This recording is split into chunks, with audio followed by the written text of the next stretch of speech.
رات کو 1 بجے میں امی کے کمرے سے گزرا تو مجھے امی کے کمرے سے عجیب سسکیوں کی آوازیں آ رہی تھیں۔ میں بڑا حیران ہوا کہ آخر امی کے ساتھ ایسا کیا ہو رہا تھا جو اس کی آواز باہر تک آ رہی تھی۔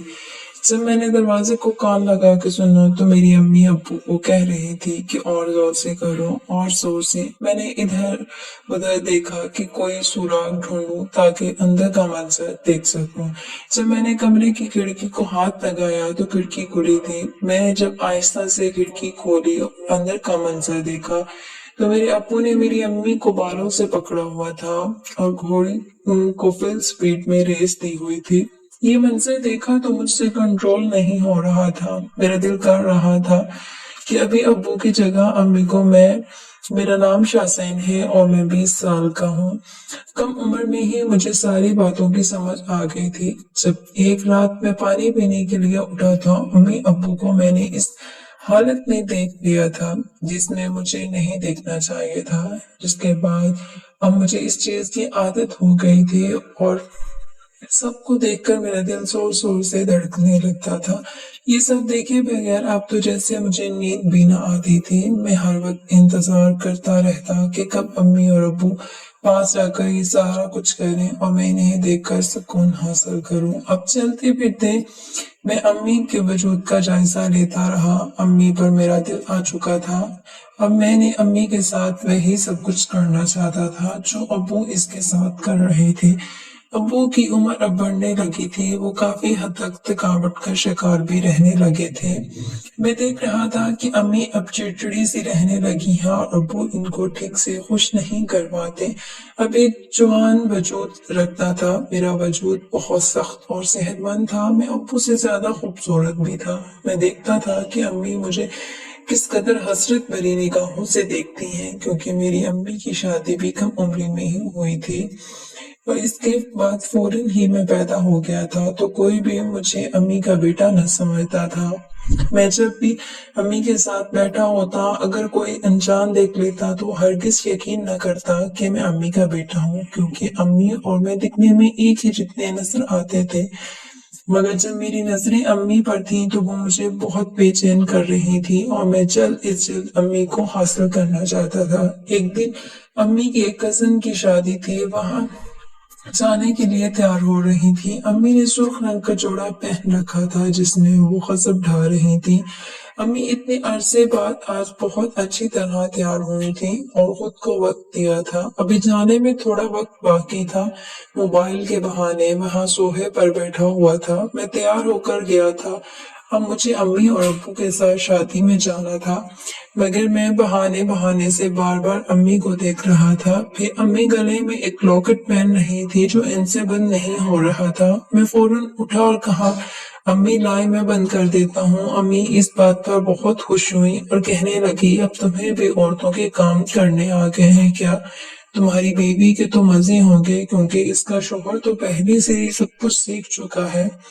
تو میں امی سے کہنے لگا، امی ابھی آپ نے میرے گھر دیکھے ہی کہا ہے، ہر چیز سیکھ چکا ہوں، چاہے تو خود پر بھی آزما لیں۔ اب میں وہ بچہ نہیں رہا جس کو آپ اپنے ہاتھوں سے کھانا کھلایا کرتی تھی۔ میں ہر چیز کی سمجھ بوجھ رکھتا ہوں۔ امی شیشے میں مجھے بہت غور سے دیکھنے لگی۔ میں شادی کے لیے اچھی طرح تیار ہوا تھا۔ میرا اتنا سب کچھ کہنا تھا کہ امی بالکل خاموشی سے مجھے گھورنے لگی۔ پھر میں نے نظریں ادھر ادھر گھما لی اور امی سے نظریں چھڑانے لگا، کیونکہ ابھی مجھ میں اتنی ہمت نہ تھی کہ میں ڈائریکٹ امی سے سب کچھ کہہ سکوں۔ تھوڑی دیر بعد ابو نے گاڑی کا ہارن بجایا تو امی اور میں باہر کی طرف گئے۔ میں نے گاڑی کا شیشہ اپنی طرف موڑا ہوا تھا، ابو گاڑی چلا رہے تھے، جبکہ امی بیک سیٹ پر بیٹھی ہوئی تھی۔ مسلسل شیشے میں امی کو ہی دیکھ رہا تھا۔ امی میری حرکت نوٹ کر چکی تھی، مگر وہ کچھ بھی نہ بول رہی تھی۔ شادی کا فنکشن اٹینڈ ہوا، دیر کو ہم لوگ گھر آئے۔ ابو آ کر سو چکے تھے۔ باہر صحن میں کانوں میں ایئر فون لگا کر فون میں گانے سن رہا تھا اور واک کر رہا تھا۔ تبھی اچانک میری امی اور مجھے دیکھ کر حیران ہوئی اور کہنے لگی، سلمان ابھی تک سوئے نہیں، اس وقت تک کیوں جاگ رہے ہو؟ پھر میں نے امی سے کہا امی کیا کروں، میرے وجود میں ایسی بے چینی ڈھونڈ رہی ہے، مجھے سونے ہی نہیں دے رہی۔ امی نے چونک کر میری طرف دیکھا اور ہنس پڑی، کہنے لگی اچھا جی تو سکون بے چینی میرے بیٹے کو آ کر گھیرا ہے، مجھے ذرا پتہ بھی تو چلے۔ امی سے کہنے لگا آپ ابو سے مزے لے کر سو جاتے ہیں، ساری رات تڑپتا رہتا ہوں۔ امی اتنی کھلی ڈھلی بات سن کر حیرانگی سے دیکھا، پھر کہنے لگی اچھا تو اب میرے بیٹے کو ایک عادت بیوی چاہیے۔ پھر میں امی سے کہنے لگا کہ نہ بابا اتنی سی عمر میں مجھے ان جمیلوں میں نہیں پڑنا۔ تو امی کہنے لگی پھر کیا بات ہے اور کیا کہنا چاہتے تم، ذرا کھل کر کہو۔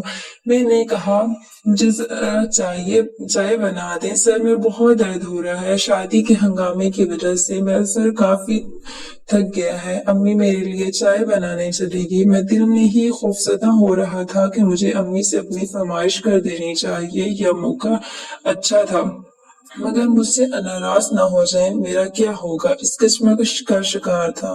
مگر کیسے بھی کر کے میں نے امی سے بات تو منوانی ہی تھی، کیونکہ میرے پاس دوسرا کوئی چارہ بھی نہیں تھا اور میں اتنی کم عمری میں شادی کر کے اپنا مستقبل بھی برباد نہیں کرنا چاہتا تھا۔ امی نے مجھے چائے بنا کر دی اور بغیر مجھ سے کوئی بات کیے کمرے میں چلی گئی۔ ہم تینوں رات کو ایک ہی روم میں سویا کرتے تھے، کبھی کبھار سردیوں میں اپنے کمرے میں جا کر سویا کرتا تھا، مگر اکثر رات کے 11 بجے میں کمرے میں چلا جاتا تھا، اس سے پہلے میں اپنے کمرے میں ہی اپنی پڑھائی کیا کرتا تھا۔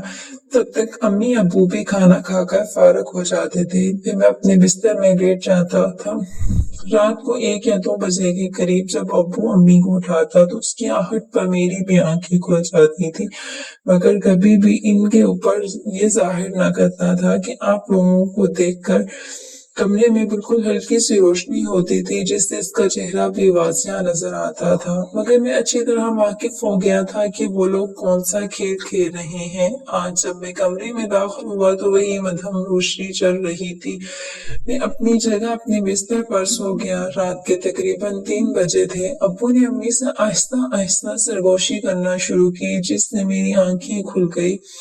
اب میں دونوں کو کمبل سے آنکھیں باہر نکال کر دیکھنے لگا، یہ سارا منظر میری آنکھوں کے سامنے کسی فلم کی طرح چل رہا تھا۔ جب ابو اپنی بازی کھیل چکے تو نڈھال ہو کر لیٹ گئے، مگر میں دیکھ رہا تھا کہ امی مسلسل بے چین ہوئے جا رہی تھی، شاید ان کو ضرورت ابھی پوری نہ ہوئی تھی، وہ ادھر سے ادھر کروٹیں بدل رہی تھی۔ میرا جی چاہ رہا تھا کہ ابھی اٹھ کے ان کے ساتھ ہی لگ جاؤں، مگر ابو کے ہوتے ہوئے یہ سب کچھ ممکن نہ تھا۔ یہاں میں تڑپتا ہوا لیٹ گیا اور وہاں پر امی پھر نہ جانے رات کی کس پہر میری آنکھ لگ گئی، وہ سو گیا۔ اگلی صبح میری آنکھ کچھ دیر سے ہی کھلی، اگلا دن اتوار کا تھا، اس لیے امی نے مجھے ابو دونوں کو نہ اٹھایا تھا۔ 10 بجے ناشتہ تیار کر کے ہم دونوں کو اٹھانے آئی تھی۔ جب میں باہر آیا تو امی کے سارے بال گیلے تھے، انہوں نے ٹاول نہ لپٹا ہوا تھا بلکہ ایسے ہی اپنے بالوں کو کھلا چھوڑا ہوا تھا۔ ان کے بالوں سے گرتا ہوا پانی ان کے کپڑوں پر گر رہا تھا جو کپڑوں کو بھی گیلا کر رہا تھا، جس سے سارا نظارہ صاف دکھائی دے رہا تھا۔ امی کی میری طرف پیٹ تھی، میں بہت غور سے انہیں دیکھے جا رہا تھا، تبھی اچانک امی پلٹی تو میں فوراً اپنی نظریں جھکا رہی اور آملیٹ پراٹھے کھانے لگا۔ ناشتہ کرنے کے بعد ابو امی سے کہنے لگے جو میں نے تم سے کام بولا تھا وہ تم نے کیا؟ تو امی مایوسی سے ان کی طرف دیکھنے لگی اور کہنے لگی کہ اتنے دن کس طرح سے آپ کے بغیر گزار سکتی ہوں۔ بھلا پھر ان سے پوچھنے لگا امی ابو کہاں جا رہے ہیں؟ تو امی نے بتایا تمہارے ابو لاہور جا رہے ہیں آفس کے کچھ ضروری کام سے 1 ہفتے کے لیے، پھر اگلے اتوار کو ہی ان کے واپس آنا ہے۔ تو میں خاموش ہو گیا۔ امی ابو کا بیگ تیار کر کے کپڑے انہوں نے پہلے استری کر دیے تھے، ضرورت کا سامان بھی ان کے بیگ میں ڈال دیا۔ ابو نے مجھے کہا مجھے اسٹیشن پر چھوڑ کر آؤ۔ میں خوشی خوشی اٹھا اور دل میں سوچنے لگا اب میری باری آ گئی ہے جس کا مجھے انتظار تھا۔ اب وہ وقت اپنی آنکھوں کے سامنے دیکھ رہا تھا۔ امی کافی افسردہ تھی کیونکہ امی ایک رات بھی ابو کے بغیر نہ گزار سکتی تھی۔ واپس آیا، امی گھر کی صفائی ستھرائی میں مصروف تھی۔ امی کے قریب آ کر بیٹھ گیا اور کہنے لگا امی آپ مایوس نہ ہو۔ نہ تو امی کہنے لگی ہاں تو مگر تمہارے باپ کی جگہ کون لے سکتا ہے؟ پھر میں نے آہستہ سے کہا امی آپ کو بولا ہے نا میں ہوں نا، میں سنبھال لوں گا۔ امی نے جیسے میری بات ابھی بھی نہ سمجھی تھی۔ سارا دن یوں ہی گزر گیا اور پتہ ہی نہ چلا۔ شام کو دوستوں کے ساتھ باہر نکل گیا تھا تاکہ اتوار کے دن میرے دوست فارغ ہوتے اور میں ان کے ساتھ ہی باہر کھانا کھاؤں گا۔ امی نے مجھے کچھ پیسے دیے تھے، پھر میں باہر چلا گیا تھا۔ اب جب رات کے 11 بجے میں واپس آیا تو امی باہر صحن میں ہی چارپائی پر لیٹی ہوئی تھی۔ وہ بالکل بے خبر تھی کہ گھر میں داخل ہو گیا ہوں، کیونکہ گھر کے باہر ہی دروازے کی ایک چابی میرے پاس بھی تھی۔ میں نے امی کے بالکل قریب آیا اور آہستہ سے ان کو